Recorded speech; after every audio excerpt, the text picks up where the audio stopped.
வணக்கம் and welcome to home cooking. இப்போ பஜ்ஜினாலே நம்ம எல்லாருக்கும் ரொம்ப பிடிக்கும். எஸ்பெஷலி நம்ம டீ டைம் ஸ்நாக்ஸ் மாதிரி சாப்பிட்லாம், நான் சும்மாவே பண்ணி சாப்பிட்லாம். ஸோ இன்றைக்கி நம்ம பார்க்க போகிற ரெசிபி உருளைக்கிழங்கு பஜ்ஜி. இது எப்படி பண்ணுறதுன்னு பார்க்கலாம். உருளைக்கிழங்கு பஜ்ஜிக்கு முதல்ல உருளைக்கிழங்கு மெலிசாக நறுக்கி வச்சுக்கோங்க. ரொம்ப தடியாகவும் இருக்கக்கூடாது, ரொம்ப மெலிசாகவும் இருக்கக்கூடாது, எல்லாமே ஒரே மாதிரி இருக்கிற மாதிரி கட் பண்ணி வச்சுக்கோங்க.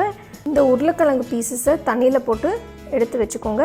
ஒரு கிணத்துல பஜ்ஜி மாவு மிக்ஸ் பண்ண போகிறோம். இதுக்கு கடலை மாவு 1 கப்பு, 2 டீஸ்பூன் அரிசி மாவு, உப்பு, 1/4 டீஸ்பூன் மஞ்சத்தூள், 1 டீஸ்பூன் மிளகாய்த்தூள், 1/2 டீஸ்பூன் மிளகுத்தூள், கேசரி பவுடர் 1 சிட்டிகை, இதெல்லாம் போட்டு கொஞ்சம் தண்ணி ஊற்றி நல்லா மிக்ஸ் பண்ணி வச்சுக்கோங்க.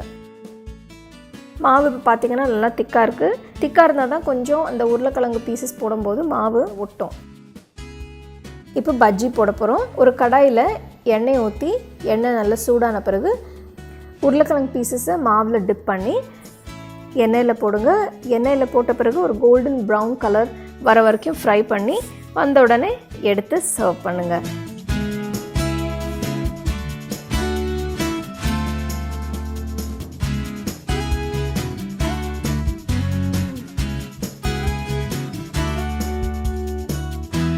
ஸோ உருளைக்கிழங்கு பஜ்ஜி எப்படி செய்கிறதுன்னு பார்த்தோம். இது நீங்கள் உங்கள் வீட்டில் ட்ரை பண்ணி நல்லா ருசித்து சாப்பிடுங்க. கண்டிப்பாக உங்கள் எல்லாருக்குமே ரொம்ப பிடிக்கும்.